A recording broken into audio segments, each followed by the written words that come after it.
there's one aspect of the Super Bowl that we haven't talked about, and I don't know how this slipped through the cracks. Oh. But when you've got a 2,000-yard rusher in Saquon and you got Jalen Hurts as the MVP and you've got a defense that sacked Patrick Mahomes 6 times and you got a 22-year-old pick-sixing Mahomes on his birthday and Cooper DeJean and you've got a parade that's about to start in downtown Philadelphia. It's going. It's going. Okay, great. Oh, yeah. Great. And we'll get to that in a second. When this is all happening, I don't know how, but kind of forgot to talk about the coach. And it's kind of crazy, man, because Nick Sirianni is a lightning rod in many ways in Philadelphia for being what? Himself? Not Andy Reid enough? Not Doug Peterson enough? Not head coach CEO enough? You know what I think it is? I think he's too Philly. I don't know, man. You know, he's out there, man. I would think that the people there in that town would kind of dig him because, you know, he showed up out of Indianapolis. I guess nobody knew who he was. Nobody was talking about, we got to get this guy. He wasn't like the hottest coordinator when they hired him, right? I mean, wasn't any of that stuff. And, you know, do you remember the way he showed up when he was watering and fertilizing and all of that business? His press conference was bad. And we were wondering, like, are they going to eat him alive? Yeah. Roll it. It's really important that the foundation is being built and that the roots are growing out. And the only way the roots grow out every single day and they grow stronger and they grow better is if that we all water, we all fertilize, we all do our part. Each individual coach, each individual player, everybody in the building, that we do our part to water to make sure that when it does pop out, it really pops out and it grows. That was after his first few months there, and we're like, when he said this, we were wondering, how's this guy going to last? Yeah, nope, not going to last at all. Right? How's he going to last? And today, he's atop a double-decker bus in Philadelphia, I'm assuming, with 54 career wins in 4 seasons as head coach of the Philadelphia Eagles.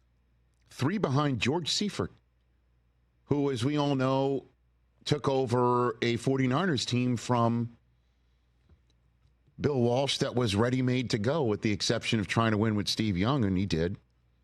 That's 5 clear of Jim Harbaugh and John Harbaugh and Matt LaFleur, who's been nothing but spectacular there and getting his flowers in Green Bay for doing what he's been doing.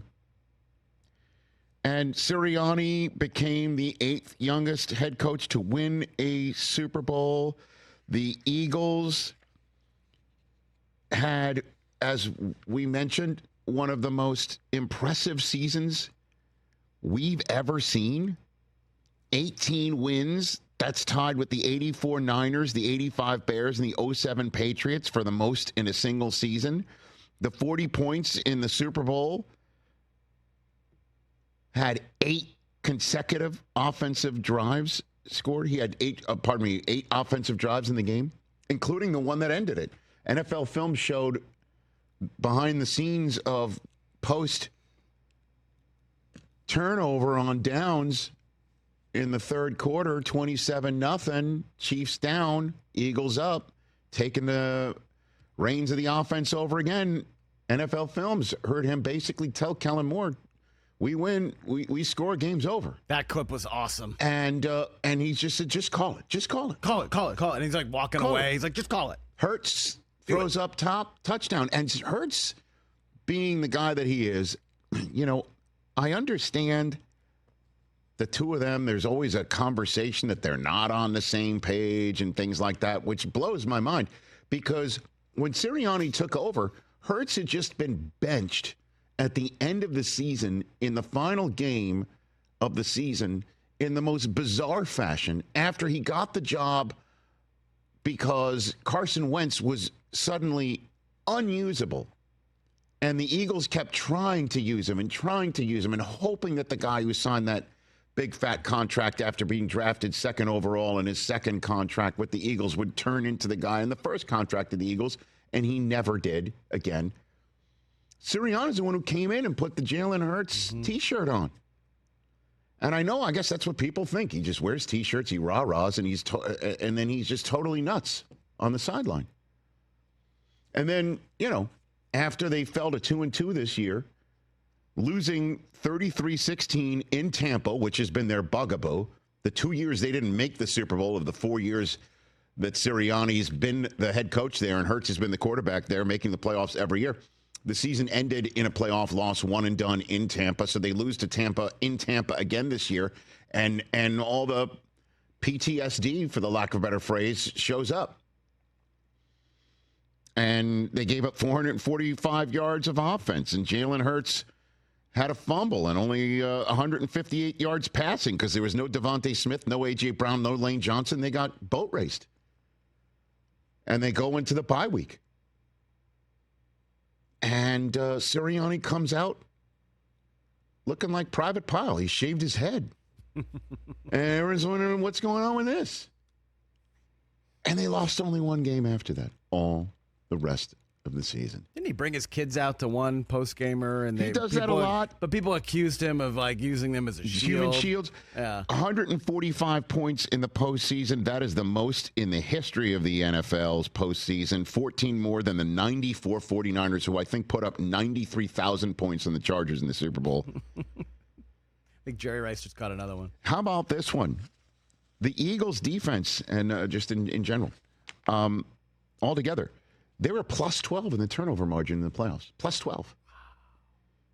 That's tied for second best in a single postseason, one behind TJ's vaunted 92 Cowboys, who were also the last team to have the league's leading rusher, the number one scoring defense, and win the Super Bowl. That's the last one to do it. Those were the days.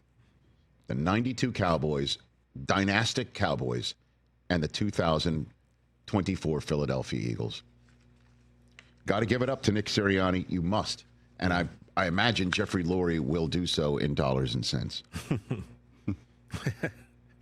And I guess everyone should seek out that NFL Films snippet because everyone wonders, what is Sirianni doing? Well, he's keeping the team together, too. Don't forget all the passing problem stuff and the inner excellence. And he just kept it on the rails and kept crushing it. Catch the Rich Eisen Show every single day on the Roku channel, 12 to 3 Eastern, for free.